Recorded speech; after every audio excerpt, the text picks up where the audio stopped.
Muito bem, meus queridos alunos de terceiro ano do ensino médio. Pessoal, nós vamos fazer a correção das últimas 2 semanas aqui de atividade nossa, né? E espero que vocês tenham gostado. Eu sei que alguns alunos reclamou do tamanho do texto, mas não tem problema não. Vocês vão pegar textão aí por aí também, tá? É, alguns disseram que eu comecei a ler e já entendi. Parabéns para você. Você é fera. Sem demagogia e sem ideologia, nós tratamos um texto falando um pouquinho da Constituição é, da República Brasileira, da, da Constituição Cidadã. Por que, que ela é a Constituição Cidadã?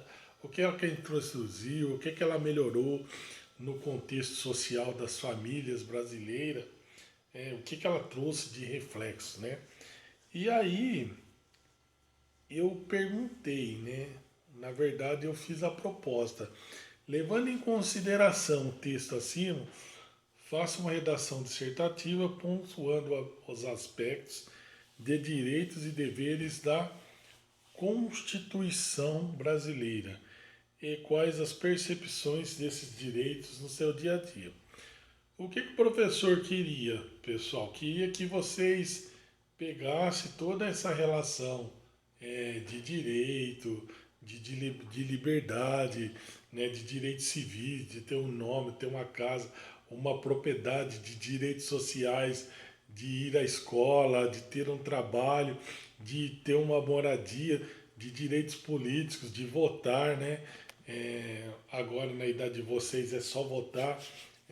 Quem completar 18 vai poder ser votado no cargo de vereador aí. Depois nós vamos estudar as condições de elegibilidade mais para frente e vocês vão entender fazer.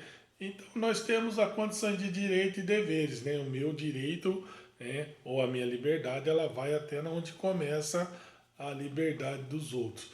Então, o professor de vocês pediu para vocês discorrerem sobre esse tema. Estão pontuando, né, que a sociedade brasileira, segundo a Constituição Federal, é uma sociedade organizada em direitos e deveres, onde todo cidadão, onde todo homem, no seu caráter de liberdade, ele possui o seu direito de ir e vir, de escolher o seu direito de propriedade. Por outro lado, nasce junto com seus direitos os deveres adstrito ou descrito na lei, né? Então vocês teriam que vir discorrendo de forma tranquila, de forma organizada, esse contexto que a Constituição brasileira, né, é, e, e trazer essa percepção que vocês têm, né, desses direitos, né, e que nós temos e deveres no nosso dia a dia, né?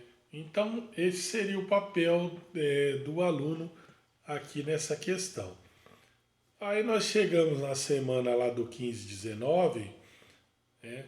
No 15-19, o professor gravou uma aula para vocês falando de formas de governo. E, e ele veio trazendo aqui, na primeira questão, o menininho chamado, ou melhor, um filósofo chamado Maquiavel. Maquiavel foi um dos filósofos que dissertou muito bem sobre a política, apesar de muitos achar que ele tinha ideias contraditórias, né? Então, para Maquiavel, o príncipe deve se manter, para manter no poder, deve-se. Se vocês perceberem, a gente acabou tratando dentro do texto, por isso que a gente colocou isso aqui. A resposta certa aqui é incorporar a arte da guerra, tanto do ponto de vista do pensamento quanto da ação, né? Além de pensar e imaginar, também o príncipe deveria agir. Na questão número 2, com relação aos modelos de distribuição do poder e a teoria da democracia, julgue o item seguinte. Uma das fontes do pluralismo moderno é a teoria dos corpos intermediários, cujos princípios básicos consistem na divisão do poderes.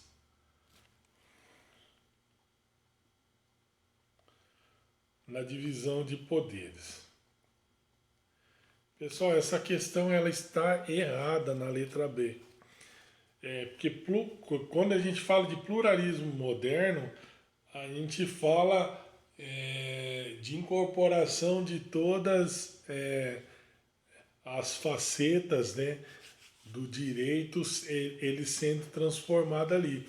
Ele é plural. Se ele é plural, ele não é intermediário, né? E quando a gente fala de intermediários, a gente não consegue entender muito bem esse conceito de divisão ou não dos poderes. Porque os poderes brasileiros, embora eles sejam divididos, eles são harmônicos e independentes, interdependentes, entendeu? Então, eu não posso dizer que eles um é maior que o outro e nenhum é subordinado ao outro.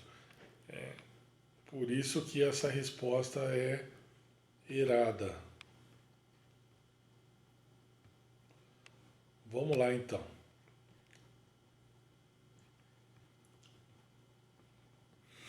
Vamos olhar a letra 3, não, a questão de número 3. Em relação acerca da relação entre democracia e desenvolvimento social e econômico, julgue o item subsequente. A economia capitalista inevitavelmente gera desigualdades nos recursos políticos aos quais os cidadãos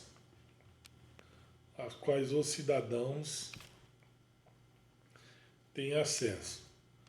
Pessoal, tá perfeito isso daqui. Essa é a ideia básica. A gente não precisava nem ter estudado autor nenhum, ninguém. Só basta viver na sociedade. Né?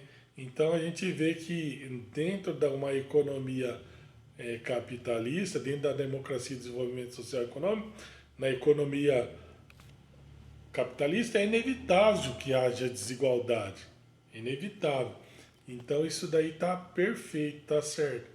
Embora não é o que achamos que deveria ser, mas é o que acontece na realidade da sociedade. A 4, pessoal. É verdade que nas democracias o povo parece fazer o que quer, mas a liberdade política não consiste nisso. Deve-se ter presente em mente o que é independência e o que é liberdade. A liberdade é o direito de fazer tudo o que as leis permitem. Se um cidadão pudesse fazer tudo o que elas proíbem, não teria mais liberdade, porque os outros também teriam tal poder. Então essa é a ideia, esse é um texto de Montesquieu, né, adaptado aí, que está fragmentado, e tem a característica da democracia ressaltada por Montesquieu, desrespeito. Aí ele quer saber que desrespeito é o quê?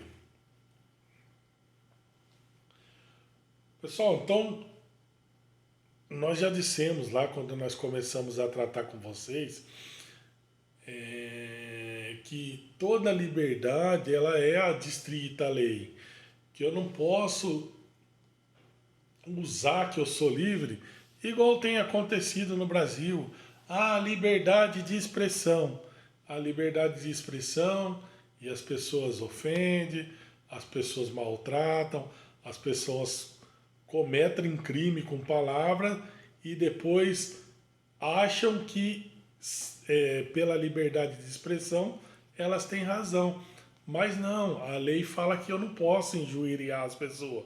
A lei fala que eu não posso caluniar as pessoas. A lei fala que eu não posso ameaçar as pessoas. Então, a minha liberdade ela está adstrita, condicionada à lei.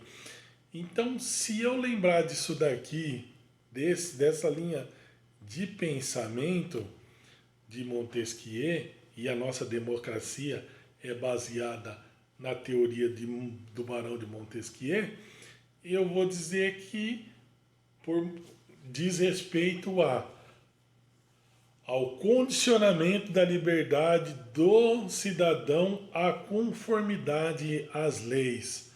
A minha liberdade vai até onde a lei permite. Então, onde a lei proíbe, eu não sou mais livre para exercer. Tanto é que eu disse para vocês e repito: a nossa liberdade está condicionada à obediência das leis. Porque se eu pegar alguma coisa que não é minha, fora da esfera de vigilância, que a gente fala de furto, ou até mesmo ameaçar a pessoa com uma arma, seja qual for, que é o roubo, eu estou fora da consonância da lei, eu estou contrário à lei. E a gente sabe muito bem que o nosso Código Penal ele reza as penas necessárias de prisão para esse tipo de crime. Logo, eu só posso dizer que o condicionamento da nossa liberdade está em respeito à lei. Então, portanto, nenhum cidadão brasileiro tem direito de desvirtuar a lei, desvirtuar o princípio legal e depois dizer que a liberdade de expressão é um princípio constitucional. Ela é de fato um princípio constitucional, desde que a sua expressão seja condicionada aos atos legais. Beleza, pessoal?